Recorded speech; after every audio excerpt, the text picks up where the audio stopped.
الحمد للہ وکفا وسلام علی عبادہ الذین اصطفى اما بعد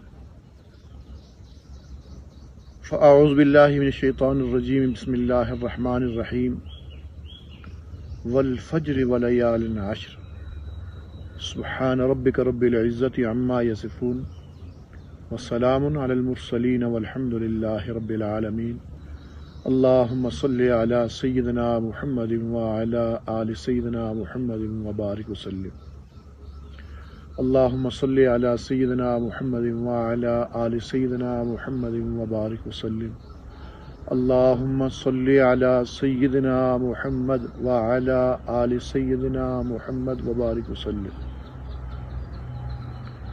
اللہ رب العزت کا کتنا بڑا کرم ہے ہم سب کے اوپر کہ رب تعالیٰ نے ہمیں زندگی میں ایک مرتبہ پھر یہ مبارک دن، یہ مبارک راتیں عطا فرمائی۔ یہ دن، یہ راتیں وہ ہیں جن کے لیے رب تعالیٰ قسم اٹھا رہے ہیں۔ فرمایا والفجر ولیال عشر، 10 راتوں کی قسم رب تعالیٰ اٹھا رہے ہیں۔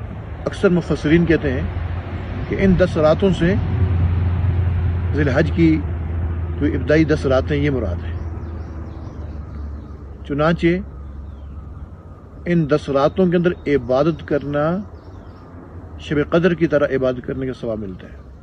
حاجی کے حق میں شب قدر کی طرح یہ 10 راتیں ہوتی ہیں، اور 10 ایام احادیث میں واضح طور پر امام الانبیاء صلی اللہ علیہ وسلم نے فرمایا رمضان کے بعد اللہ کے نزدیک عاشر ذی الحج کے ابتدائی جو 10 دن ہیں اس سے بڑھ کے کوئی قیمتی دن نہیں ہے۔ ان دنوں کے اندر روزہ رکھنا 1 سال روزہ رکھنے کے برابر ثواب۔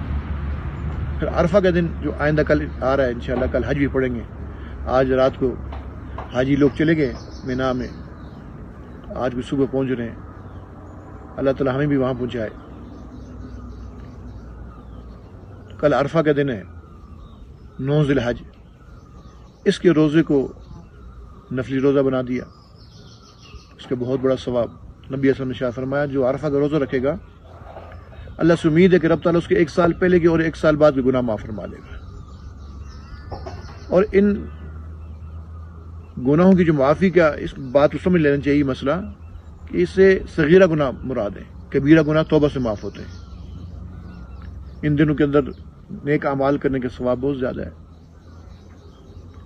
تو چاہیے کہ ان دنوں کے اندر ہم خوب رب تعالیٰ کی عبادت کریں، دنوں کے اندر، راتوں کے اندر۔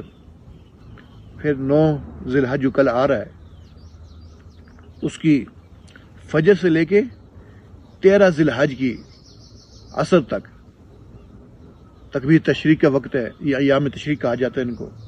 اس میں مردوں کے لیے فرض نماز کے بعد اونچی مرتبہ 1 دفعہ نارمل انداز میں اعتدال کے ساتھ اونچی آواز میں 1 دفعہ تکبیر تشریق پڑھنا یہ لازم ہے، واجب ہے۔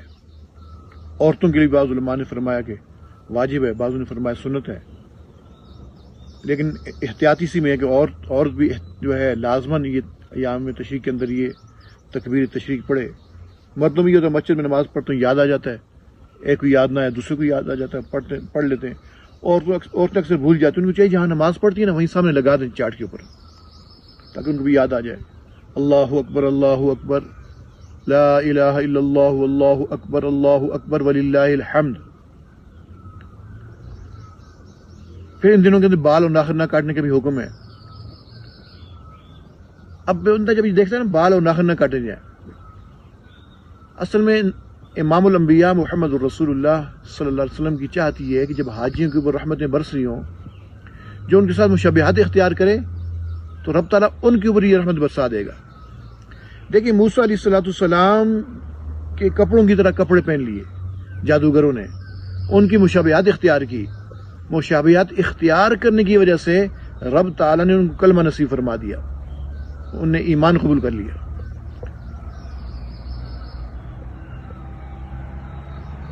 یا الہی تیرے محبوب کی شباہت لے کے آیا ہوں، یا الہی تیرے محبوب کی شباہت لے کے آیا ہوں، حقیقت تو اس کو کر دے میں صورت لے کے آیا ہوں، حقیقت تو اس کو کر دے میں صورت لے کے آیا ہوں۔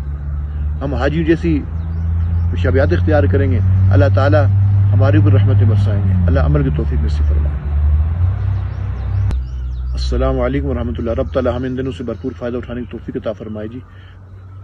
قربانی کے دن ہیں اور ہمیں چاہیے کہ اہتمام کے ساتھ پوری محبت کے ساتھ قربانی کریں اور قربا کی جو ہے اس میں خیال رکھتے ہوئے ان تک گوشت پہنچائیں. السلام علیکم ورحمۃ اللہ.